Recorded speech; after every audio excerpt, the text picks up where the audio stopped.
Jean-Henri Pestalozzi nasceu em 1746 em Zurich, na Suíça. Bastante influenciado pelas ideias de Rousseau, Pestalozzi escreverá um artigo no ano de sua morte, em 1826, que reconhece em Rousseau o centro do movimento em torno de uma outra visão da educação. Defende Rousseau das más interpretações de sua obra, afirmando que ela não fora bem compreendida. Pestalozzi dedicou sua obra à compreensão das ideias de Rousseau, colocando-as em prática. Para ele, a educação deveria fazer com que as crianças tivessem acesso ao saber, de tal forma que se formassem espíritos livres, liberados pelo conhecimento. O método Pestalozzi trabalha com grandes eixos: educação intelectual, física, profissional e moral. Ele cria um instituto de pesquisas e uma escola especializada em educação de crianças com deficiências e órfãs. Lá, técnicas são aplicadas, aperfeiçoadas, experimentadas, constituindo-se num verdadeiro laboratório pedagógico. Democratizou a educação, proclamando ser o direito absoluto de toda criança ter plenamente desenvolvidos os poderes dados por Deus. Seu entusiasmo obrigou governantes a se interessarem pela educação das crianças das classes desfavorecidas. O método Pestalozzi trabalha com alguns princípios básicos. Toda aprendizagem passa pelos sentidos. É necessário reforçar a aprendizagem através de exercícios. Os progressos do aluno devem ser acompanhados passo a passo.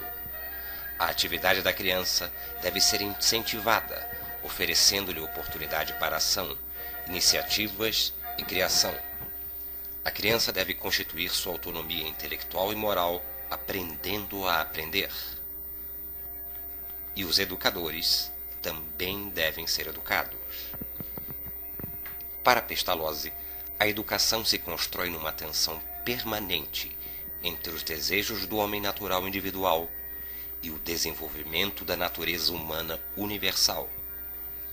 A educação produzirá a universalidade a partir das particularidades e, da mesma forma, a particularidade a partir da universalidade, sendo ele um grande defensor do respeito à diversidade.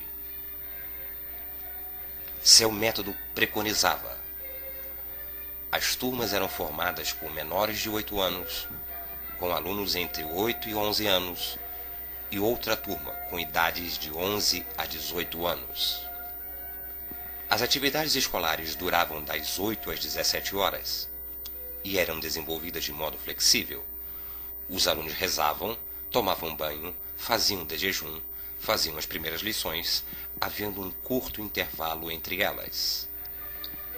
2 tardes por semana eram livres e os alunos realizavam excursões. Os problemas disciplinares eram discutidos à noite.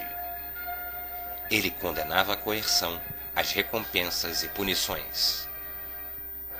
O desenvolvimento é orgânico, sendo que a criança se desenvolve por leis definidas. A gradação deve ser respeitada. O método deve seguir a natureza. A impressão sensorial é fundamental e os sentidos devem estar em contato direto com os objetos. A mente é ativa. O professor é comparado ao jardineiro, que providencia as condições propícias para o crescimento das plantas. Acredita na educação como um meio supremo para o aperfeitamento individual e social. Fundamentação da educação no desenvolvimento orgânico, mais que na transmissão de ideias memorizáveis.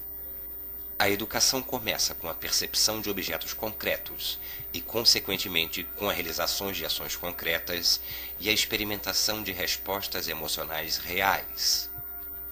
O desenvolvimento é uma aquisição gradativa.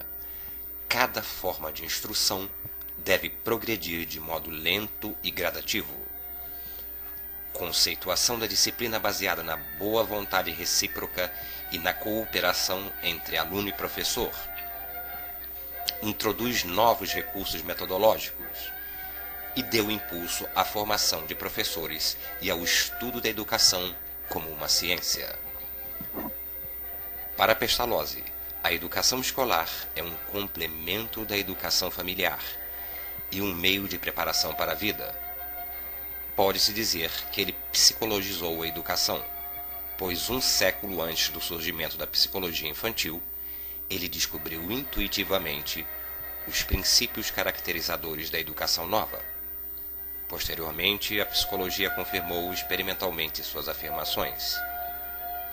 Por esses motivos, Pestalozzi é considerado mentor e reformador da escola popular.